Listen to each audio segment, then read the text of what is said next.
met a little girl with a messy little face. Hi Scorpio, welcome to January 2015. Now in January you may be feeling a little bit stretched beyond your comfort zone. It's okay. Relax, take your time, take really good care of you because you are at the beginning of a new journey. Now, as we go into the new year, there's a big focus in Aquarius. Venus enters Aquarius, and then Mercury follows Venus into Aquarius on January 4th. So Venus enters on the 3rd, Mercury enters on the 4th. And for you, Aquarius rules the foundation of your life. Aquarius rules your home, your inner being, your soul power, your personal power, how you nurture yourself, how you emotionally support yourself, how you take care of yourself. And that's why it's really important that you're not in a hurry, you're not putting extra pressure on you, you are, taking it one day at a time, recognizing all powers in the now, and letting the future take care of itself, being here now. Doing what you want to do and what's right for you and what strengthens you. Now, the first full moon of the year is the Cancer full moon, and for you, Cancer is a sister sign. It rules the area of your life that has to do with future vision. It has to do with your truth, your wisdom, your expansion of consciousness. So for you, this is a very positive energy. And you'll be feeling really strong with the Cancer full moon. Now, I'm always talking about Pluto and Uranus. Pluto and Uranus, because those two have just been wreaking havoc for years now, forcing all of us to make massive changes.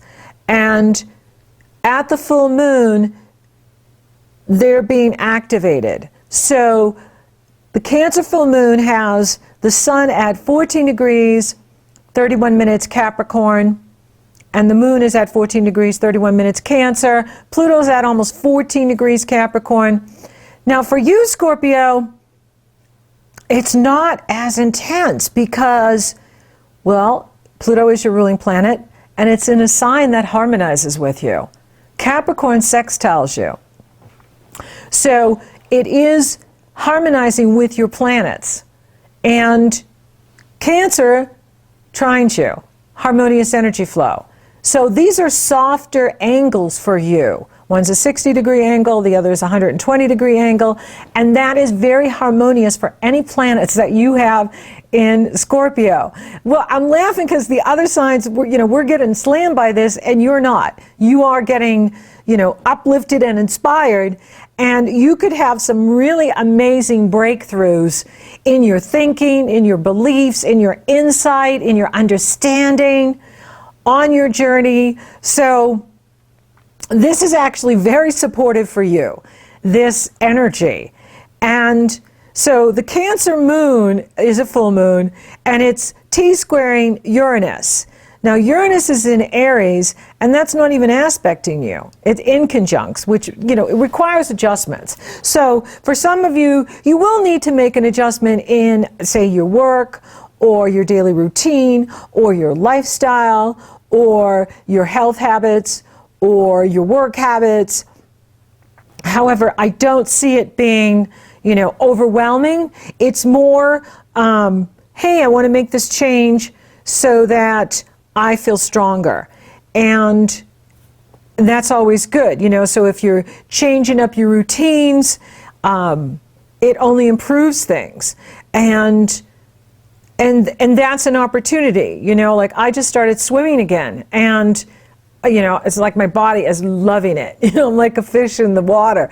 So think of things that you can do that can empower your physical, your mental, your spiritual, emotional, so that you're not feeling, stretched beyond your limitations. The stronger we are physically, the more we can handle emotionally and mentally. But again, this moon is in harmonious energy flow with you.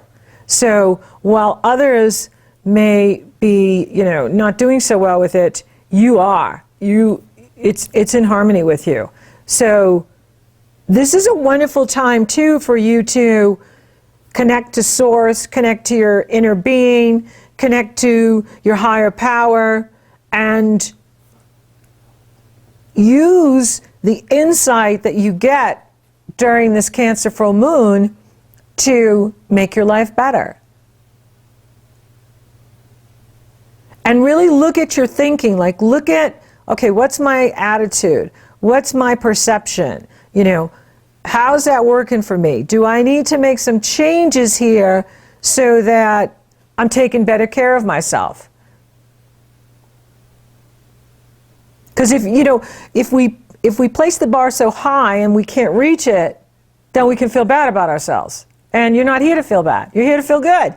So look at those thoughts you have. Look at how you talk to yourself. Look at your thought patterns, your attitude patterns, and see what changes can I make so that I can experience the positive in my life and all the good that I have gained because you've been working so hard for so long with Saturn was in your sign.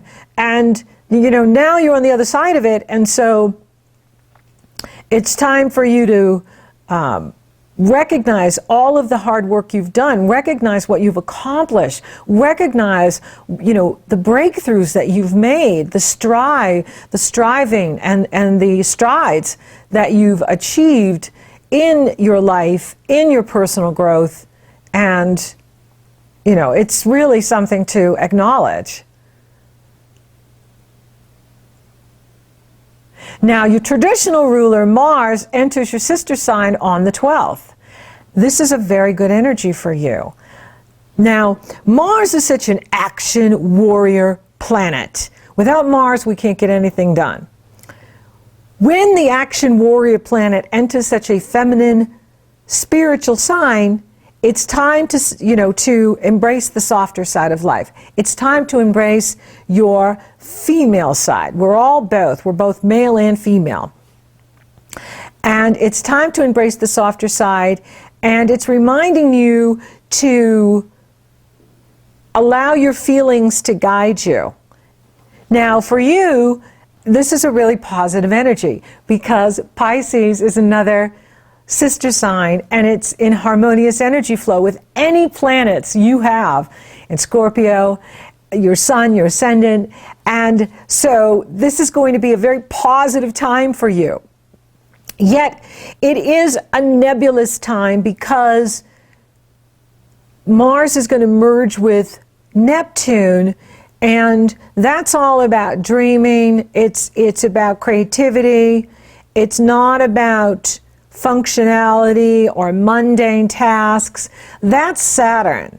Now, whenever a planet goes into Pisces or Virgo or Gemini, the first thing they do is they run right into Saturn. So Mars is going to square Saturn on the 15th and then conjunct Neptune on the 19th.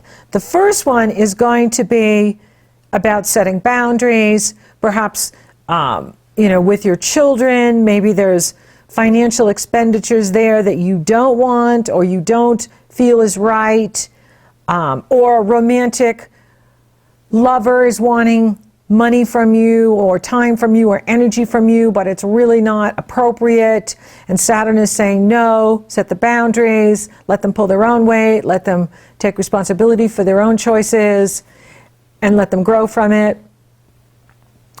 And then a couple days later, Neptune gets in the picture. And that's the complete opposite. So with Neptune, you can lose your boundaries. You can, lose your focus of what's your responsibility and what's the responsibility of other people. So you really want to pay attention to what's right for you, and you don't want people forming unhealthy reliances on you that isn't serving them or you. So you will have an opportunity to look at that at the middle of January.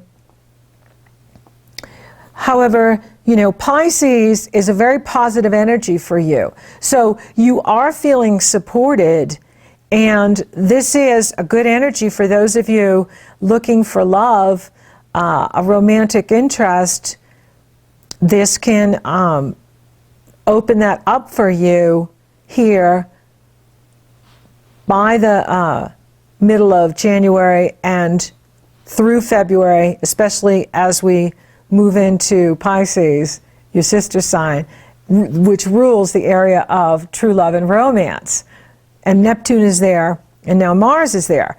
So this is a wonderful energy for creating, for writing music, for doing anything creative. Fantastic energy for that.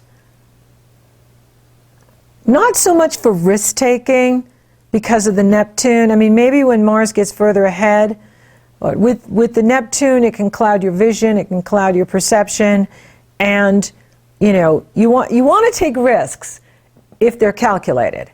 If you know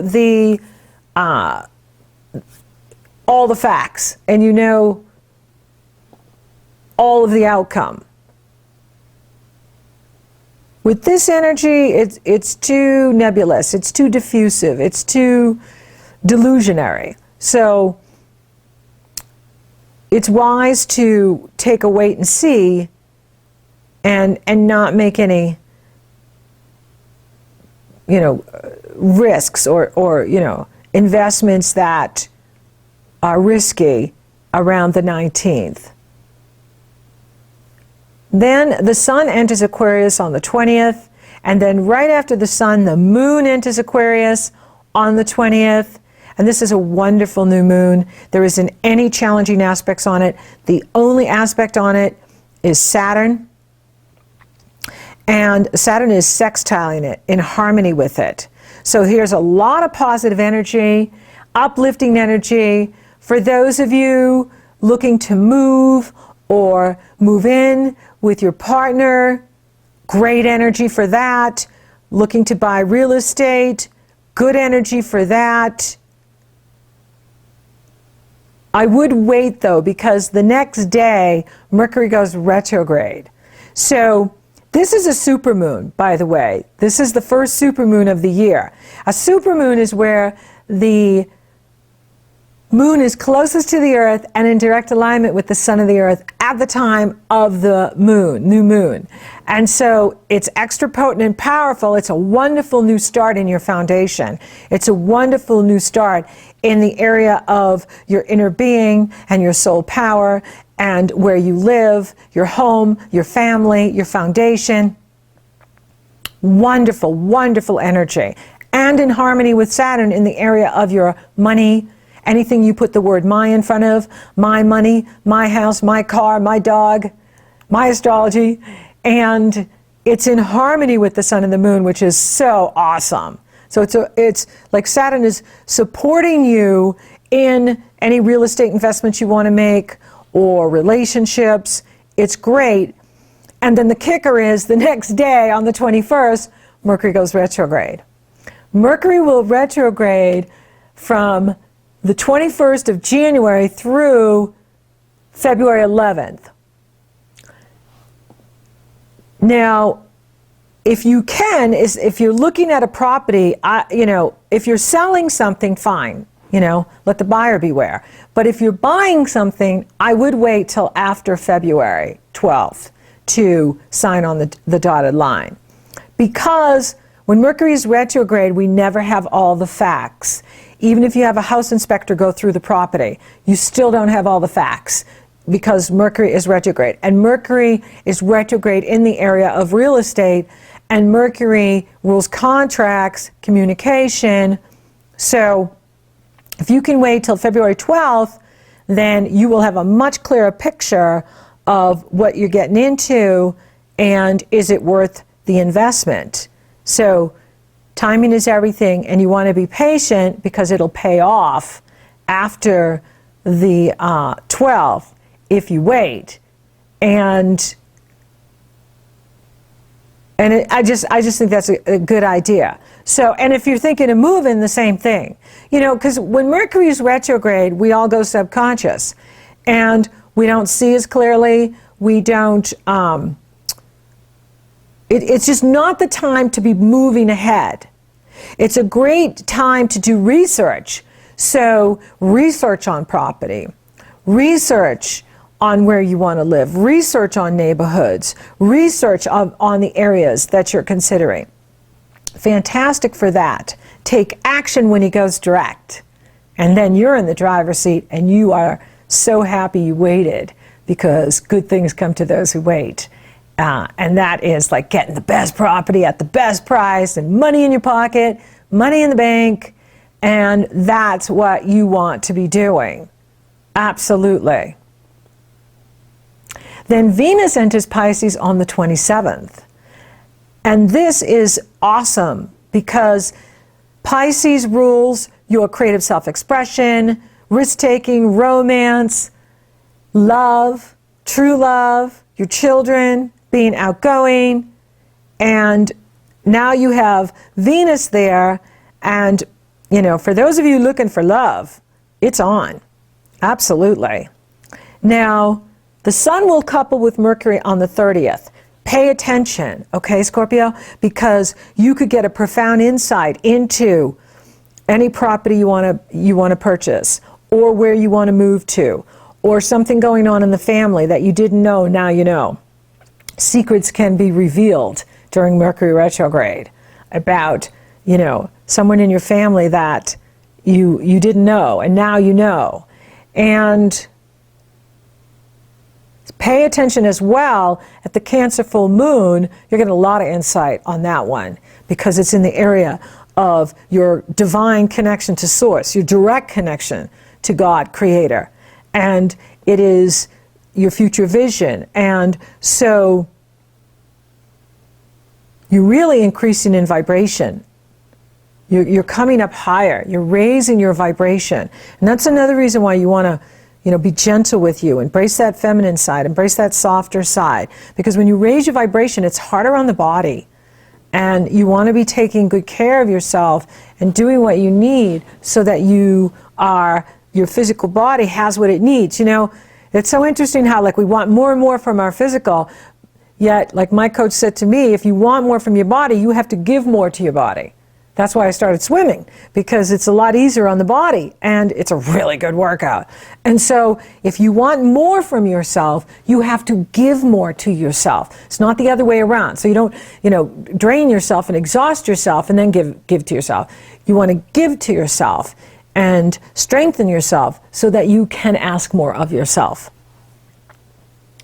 And then pay attention to the insights coming to you at the new moon. And that's just going to be on through the end of the month. So for those of you looking for love, it's on. It is absolutely on. And it's going to be on through January and February for you. Very strong, especially as we get into Pisces, your sister sign. That's going to really shake up this area. So be open. Put yourself out there. You're in a good place. Have fun. And, you know, for those of you already committed, this is a really good time too, because you've got the love energy going on in the romance area, as well as a lot of strength going on in the home and then the family and personal connection. So those of you committed, this is a good time to, you know, go away together, do something together, do a project together. Reconnect with each other. It's a good time to strengthen your relationships, Scorpio, here in January. It's a wonderful time for that. Money looks good. You know, Saturn's in that area, but it's in harmony with the new moon. So the stronger you are, the more you're going to earn. And yeah, and Saturn's really kind of quiet during this cycle. He's not really aspecting anybody except that new moon on the 20th, and he's in harmony with it. So he is supporting your projects. He is supporting your relationships. He is supporting all the growth you've done. And now it's time to build your foundation, build your strength, build your energy, go after what you want. And I'm not saying hold up your life during Mercury retrograde, because the Mercury retrograde's, over 10 weeks out of the year. That's just too much time. So you have to take action, But if you can wait till afterwards, especially if you're buying real estate, then do it. If you have to take a job or do something, do what you got to do. You got to live. And let's see. And take good care of your health, okay? If you're feeling stretched beyond your comfort zone to the breaking point, that means your body is saying, enough. Take time for me. And do things that strengthen me. Do things that nourish me and nurture me. Eat high quality food. Drink lots of water. Meditate. Work out. Do things that are going to nourish and nurture you so that you are feeling strong going into this year. And then it's a good year for Scorpio. The Pisces is totally supporting you. The Cancer moon is supporting you. Such a kicker. And, even the Aquarius moon is a wonderful moon for you. So you're in a really strong position. You're going, you're growing, and the sky's the limit. So thank you for listening. Thank you for watching. Thank you for liking, favoring, sharing, and Google Plussing my podcast, Scorpio. You're so awesome. Thank you for subscribing. You totally rock. And if you would like for me to take a detailed look at your astrology in 2015, it's very easy. The link is below in the Show More section. You go to my astrology service page, you purchase your session. Upon checkout, you get the link to my schedule. You get scheduled.